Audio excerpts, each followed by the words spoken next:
ರಾತ್ರಿಯಾದ್ರೆ ಕುತ್ತಿಗೆ ಹಿಡಿಯುತ್ತೆ ಮತ್ತು ಬಟ್ಟೆಗೆ ಬೆಂಕಿ ಬೀಳುತ್ತೆ. ಮನೆಯಲ್ಲಿರೋ ವಸ್ತುಗಳೆಲ್ಲ ಚಲ್ಲಾಪಿಲ್ಲಿ ಆಗಿದೆ. ದಕ್ಷಿಣ ಕನ್ನಡ ಜಿಲ್ಲೆಯಲ್ಲಿ ಪ್ರೇತಾತ್ಮದ ಬಾಧೆ ಎದುರಾಗ್ತಾ ಇದೆ. ರಾತ್ರಿಯಲ್ಲಿ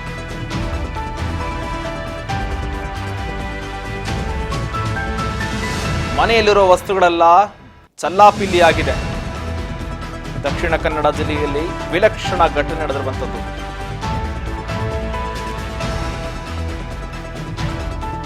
ಪ್ರೇತಾತ್ಮ ಬಾಧೆಗೆ ಕಂಗಾಲಾಗಿದ್ದಾರೆ ಮಂಗಳೂರಿನ ಕುಟುಂಬ. ಅಲ್ಲಿನ ಜನರು ಕಾಡ್ತಿದೆಯಾ ಹಾಗಾದ್ರೆ ಅಗೋಚರ ಶಕ್ತಿ ಎನ್ನುವ ಶಂಕೆ ಕೂಡ ವ್ಯಕ್ತವಾಗ್ತಾ ಇದೆ. ರಾತ್ರಿ ಆಗ್ತಾ ಇದ್ದಂತೆ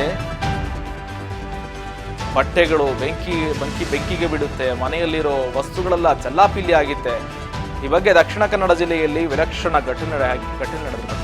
ಪ್ರೇತಾತ್ಮಗಳ ಬಾಧೆಗಳು ಏನ ಕಂಗಾಲಾಗಿ ಕಾಡ್ತಾ ಇದೆಯಾ ಅಂತ ಪ್ರಶ್ನೆ ಮೂಡ್ತಾ ಇದೆ. ದಕ್ಷಿಣ ಕನ್ನಡ ಜಿಲ್ಲೆಯಲ್ಲಿ ವಿಲಕ್ಷಣ ಘಟನೆ ನಡೆದಿದೆ.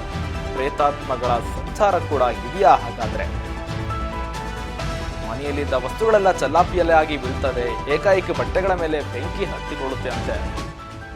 ಏನ್ ನಡೆದಿರ್ಬೋದು ಅಂತ ನೋಡ್ಬೇಕಾಗುತ್ತೆ. ರಾತ್ರಿ ಆಗ್ತಾ ಇದ್ದಂತೆ ವಿಲಕ್ಷಣ ಘಟನೆ ಕೂಡ ಬೆಳಕಿಗೆ ಬರ್ತಾ ಇದೆ. ಮನೆಯಲ್ಲಿರೋ ವಸ್ತುಗಳೆಲ್ಲ ಚಲ್ಲಾಪಿಲ್ಲಿಯಾಗಿ ಬೀಳ್ತಾ ಇದೆ ಅಂತಂದ್ರೆ ಎಷ್ಟು ಭಯಭೀತರಾಗಿದ್ದಾರೆ ನೋಡಿ ಆ ಮನೆಯವರು. ದಕ್ಷಿಣ ಕನ್ನಡದ ಜಿಲ್ಲೆ ಇದು. ದಕ್ಷಿಣ ಕನ್ನಡ ಜಿಲ್ಲೆಯ ಮಂಗಳೂರಿನಲ್ಲಿ ರಾತ್ರಿ ಆಗ್ತಾ ಇದ್ದಂತೆ ಕುತ್ತಿಗೆ ಹಿಡಿತಾರಂತೆ. ಕುತ್ತಿಗೆ ಹಿಡಿಯುವ ಅನುಭವ ಕೂಡ ಆಗುತ್ತಿದೆ. ಬಟ್ಟೆಗೆ ಬೆಂಕಿ ಬೀಳುತ್ತೆ. ಮನೆಯಲ್ಲಿರೋ ವಸ್ತುಗಳೆಲ್ಲ ಚಲ್ಲಾಪಿಲ್ಲಿ ಆಗುತ್ತೆ. ಈ ಬಗ್ಗೆ ಮನೆಯವರು ಎಷ್ಟು ಗಾಬರಿ ಆಗಿದ್ದಾರೆ ನೋಡಿ. ದಕ್ಷಿಣ ಕನ್ನಡ ಜಿಲ್ಲೆಯ ಮಂಗಳೂರಿನಲ್ಲಿ ಇದು ಕುಟುಂಬವನ್ನು ಕಾಡ್ತಿದೆಯಾ ಹಾಗಾದ್ರೆ ಅಗೋಚರ ಶಕ್ತಿ ಅಂತ ನೋಡ್ತಾ ಇದೆ ಪ್ರಶ್ನೆ.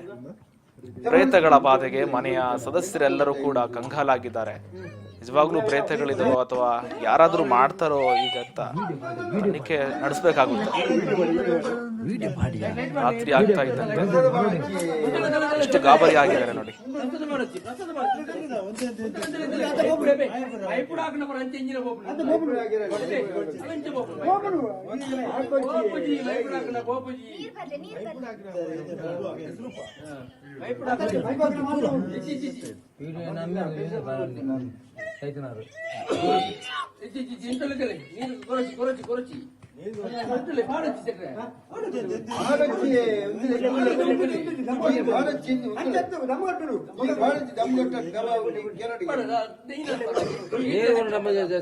ಒಂದು ವಿಂಡೋದಲ್ಲಿ ಕಾಣ್ತಾ ಇದೆ, ಯಾರೋ ಒಬ್ಬ ವ್ಯಕ್ತಿ ನಿಂತಿರುವ ಹಾಗೆ ಕಾಣ್ತಾ ಇದೆ. ಇದು ಕ್ಯಾಮ್ರಾದಲ್ಲಿ ಸೆರೆಯಾಗಿರುವ ದೃಶ್ಯ. ಇದು ಫೋನ್ನಲ್ಲಿ ಸೆರೆ ಹಿಡಿದಿರುವ ದೃಶ್ಯ. ಇದು ರಾತ್ರಿ ಆಗ್ತಾ ಇದ್ದಂತೆ ಯಾರೋ ಒಬ್ಬ ವ್ಯಕ್ತಿ ಬಂದು ಕೈಯಲ್ಲಿ ಕುತ್ತಿಗೆ ಹಿಸುಗೋದಾಗ್ಲಿ, ಬಟ್ಟೆಗಳಿಗೆ ಬೆಂಕಿ ಹಚ್ಚುವ ಘಟನೆಗಳು ನಡೀತಾ ಇದೆ.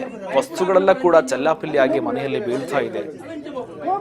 ಈಗ ಮೊಬೈಲ್ನಲ್ಲಿ ಈಗ ಒಂದು ದೃಶ್ಯ ಸೆರೆಯಾಗಿದೆ. ಒಂದು ವಿಂಡೋದಲ್ಲಿ ಕಾಣ್ತಾ ಇರ್ಬೋದು, ಒಬ್ಬ ವ್ಯಕ್ತಿ ಯಾರೋ ನಿಂತಿರುವ ದೃಶ್ಯ ಕೂಡ ಸೆರೆ ಹಿಡಿದಿದ್ದಾರೆ.